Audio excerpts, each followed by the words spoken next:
Well, listen, I'm really proud of our guys for that win. We played a heck of a team. And, I felt like this a couple years ago. Every time I've been a coach and coached against one of Tom's teams, they're one of the hardest playing, most tough-minded and aggressive teams that we play all year. And he does a tremendous job with them. We have tremendous respect for how they play. We really do. I said that this whole week, preparing for them, and I think our guys went in understanding the amount of respect that we have for his team and how they play. I can't say that enough. So, we knew they were going to make a run, and we figured that, and our guys were able to hold them off. We wanted to stay really aggressive throughout the whole game, and whatever happened, but we wanted to play the way we play. So, thought we had really good leadership in those moments, and obviously Kelan's scoring ability there in the second half really stemmed the tide a little bit. We had a lot of contributions from a lot of guys. Coach, they've out-rebounded teams by 16 on average, and they did it to you guys today. What was your thought going into the game to counter that? Tom, we just worked on it every day in practice, and there's a reason they're the 7th best offensive rebounding team in the country. They have big, strong, physical guys, and they go, and you can tell they work on it. They're terrific. They're aggressive at it. So, we had some missed opportunities for us. There's no question, and we'll grow from that. But we also had some opportunities where we hit them pretty hard. Kelan, after 8 minutes, I think you came out, you didn't have any points, you didn't even have a field goal attempt. What changed from that point on? Just letting the game come to me at the moment. I was seeing how they was playing me. They was denying me the whole game. But, coach just told me start having lead cuts to get open. And then when I went back in, that's what I did. And I started, gaining confidence in myself as offensively. And then that's what got us started. His patience was critical. It was critical, and it's a real, I think, sign of growth, hopefully, right? I think it's a real sign. I mean, listen, this is a fun game. This is a big environment. This is a terrific game, and for him, our leading scorer, to be that patient at that part of the game and not force things up, it's a real good sign. And then obviously, there's sometimes when you're a coach and a guy like him who has such an ability to score the ball just gets it going, and you say, hey, is that a tough shot? When he gets it rolling, it's, you kind of just let him play a little bit.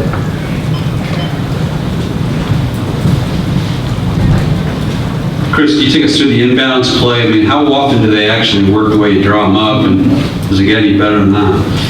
Yeah, I give AC a lot of credit for that because he wanted us to run that, and we had another late clock action that we were thinking about running, and AC recommended that one, and the read by Tyler was critical. Tyler Wyman and Tyler Lewis, right? The pass was really important. So, it doesn't, you guys know, it doesn't always work like that. And I thought, was glad it did there.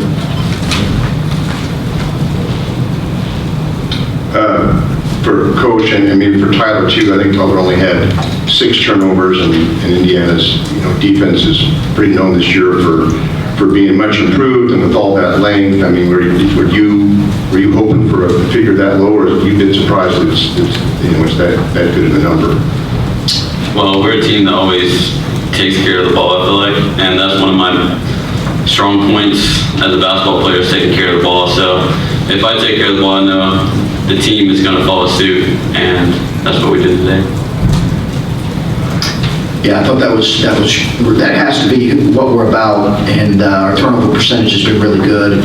And when you have your starting point guard who takes care of it at the level he does, that really helps. And Andrew's the same way. Both of our kind of point forward point guards, really take care of the ball at a high level.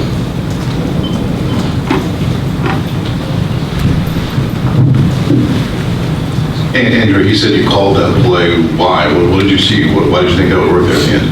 I just knew there would be attention on Kelan, obviously with how he was scoring the ball. And then obviously with Tulu inbounding, and I knew he would make the right read.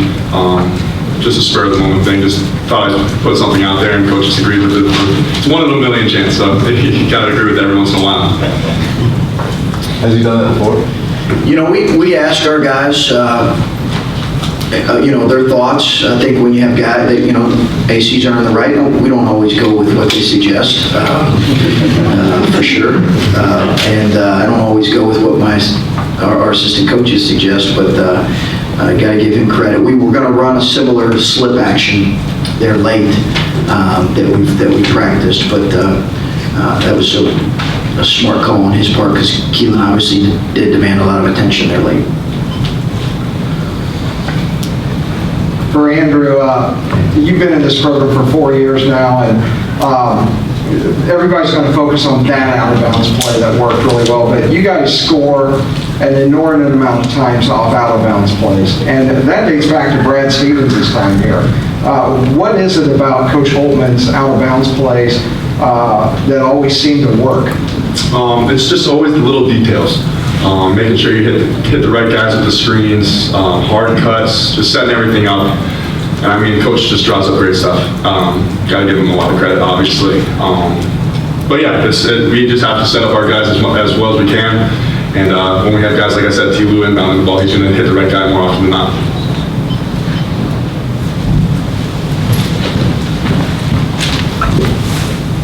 Andrew, you've had 3 wins against top 25 teams in non-conference.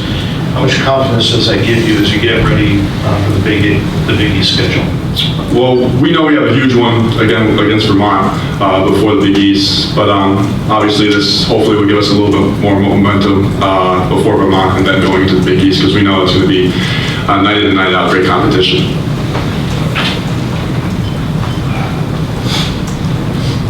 This is for Coach Holtmann, actually, a couple of things. I'd like to segue on that, talked about Kelan having patience. I don't think he attempted a shot after his last 3-pointer in the second half. I don't know if you noticed that. And also, you had some legitimate apprehensions about this pre-conference schedule before the season began.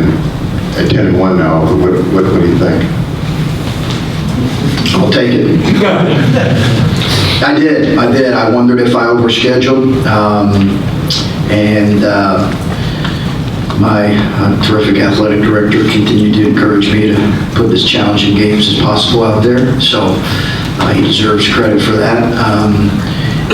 This is such an incredible event because you're playing really well-coached, terrific teams that are going to be NCAA tournament teams most years. A couple years ago when Indiana beat us, I heard people say, well, there's not a team picked in the Crossroads 2 years ago, whatever it was, it's going to go to the NCAA tournament. I saw some people saying that before the season started. Well, I think 3 or 4 or all 4 of those teams went to the NCAA tournament and a couple advanced. So it's an outstanding event, and obviously we feel good about our start because we know what Big East play is going to present, and it's going to be a tremendous challenge for us. And our record right now doesn't guarantee us anything going into our first game in the Big East. But as Drew said, we need to enjoy this one and get back ready to go on Wednesday.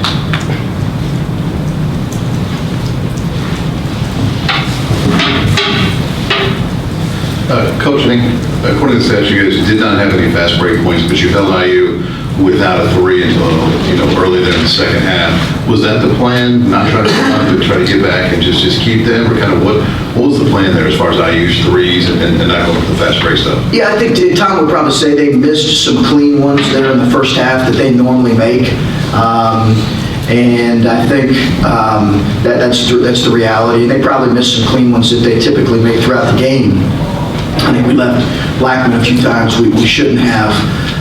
But we certainly wanted to be aware of help and yet not overhelp, Jeff. And I think when you overhelp against a team that moves the ball as well as Indiana and plays, we're not playing a team that plays as downhill and as aggressively all year as they will. They are just a terrific attacking team. And I think their ability to drive it and shoot it from all different spots presents terrific problems. And then, Bryant was a load there in the second half. And back to your point, David, we were aware of Kelan's. We tried to go to him late on a slice cut in the post just to try to get him a touch, but that didn't work out. But we're trying to get him a touch there late. Anything else? Okay, thank you. Thank you, Mike.